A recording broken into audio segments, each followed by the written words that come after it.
It's amazing to think about the numbers that Hurricane Irma might produce, right?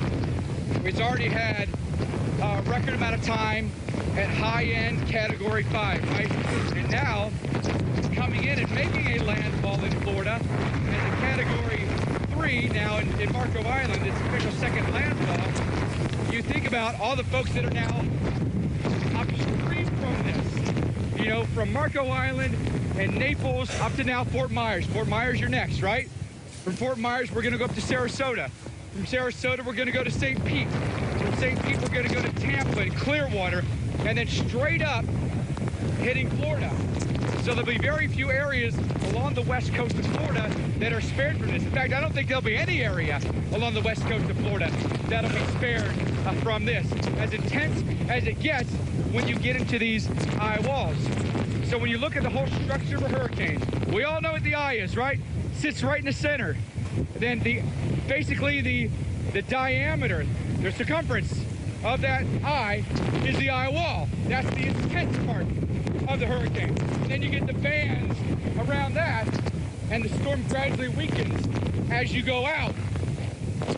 The only maybe saving grace for West Coast Florida is that we did not end up getting a hurricane that made a perpendicular landfall necessarily to the coastline. The angle of approach can make all the difference, and a storm that's more parallel.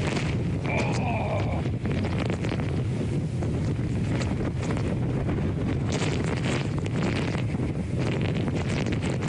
That hurt. I'll admit, that hurt.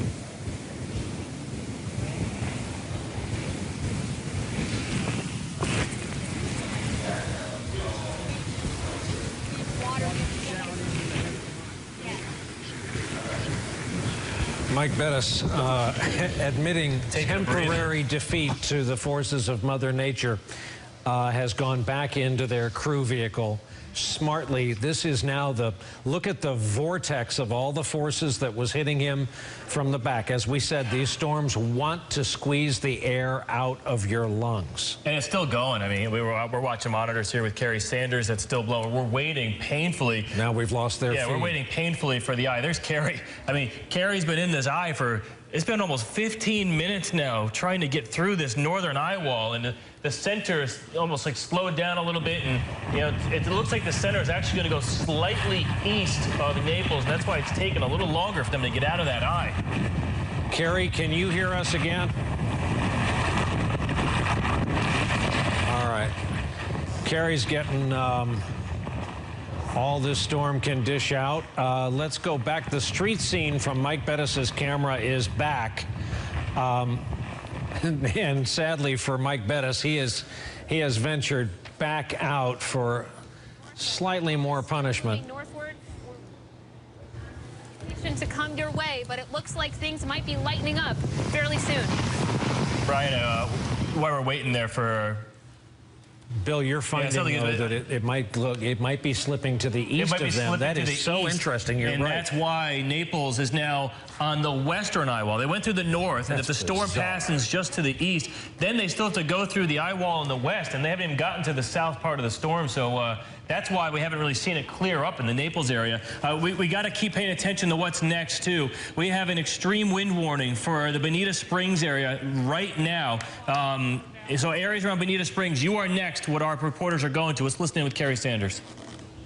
See, I can barely even see the camera there. What we're going to have is we're going to have this eye continue to move north, and the winds, which are counterclockwise, are going to start coming in from the Gulf of Mexico, and that is when we're going to begin to see this kind of wind coming from the other direction. And when it starts coming from the other direction, that's when we're going to see the water build up, and it's going to come in as that storm surge.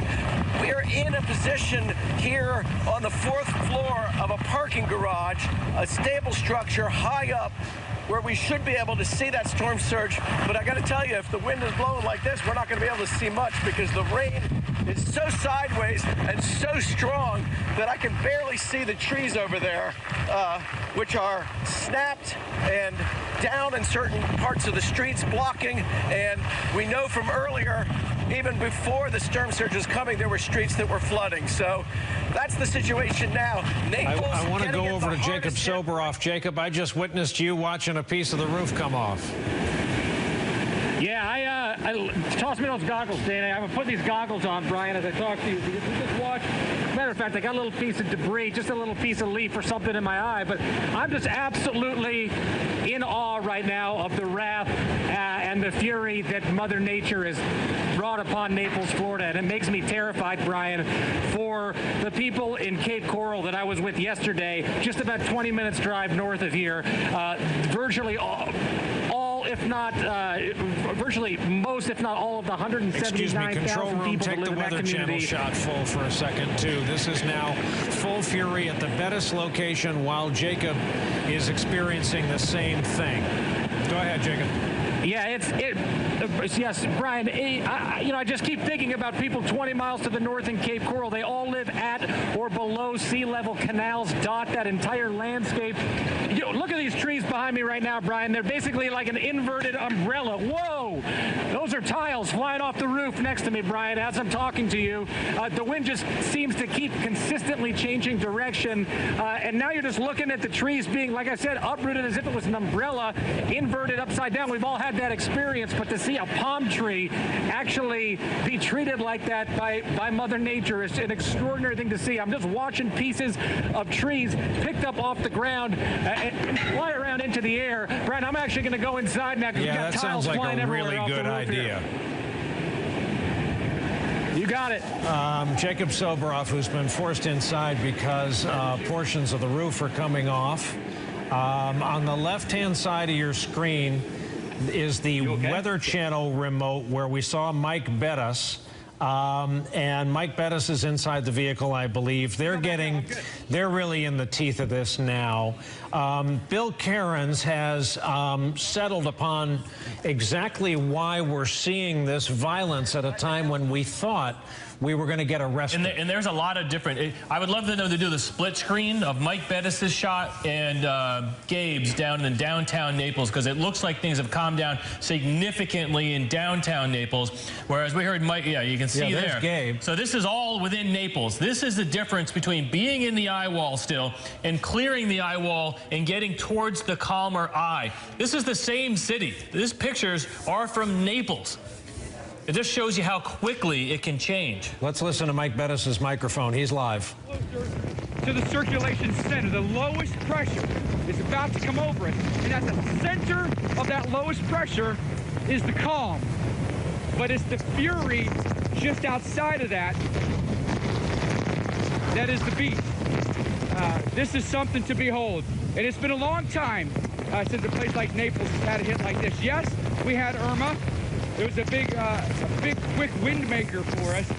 This is a little bit different animal.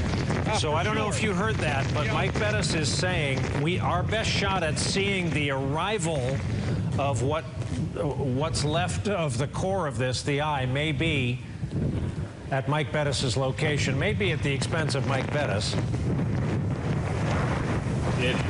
He's stuck in this band. I mean, it is just. I believe he's a little. He mentioned earlier about 41. That's one of the highways north of there. He's a little further north than some of our other crews. So what Gabe was in earlier has shifted a little further to the north, and that is what is now in heading towards North Naples. That's over Bonita Springs, and this is what will be over the top of you, Fort Myers, in about 1 hour from right now. This is the area of Florida that Brian Norcross referred to as the developed corridor of Southwest Florida. 15 minutes of my life. Oh, look at Mike Bettas. The gusts are so brief. The highest gust is so brief. It's a quick 2-second punch, right? But the problem is now they're coming more frequently. You know, you could get a gust that happens like once a minute. Now you're getting a gust that happens 3, 4, 5 times a minute. The sustained winds are now elevated, right? And so now you're just ratcheting up.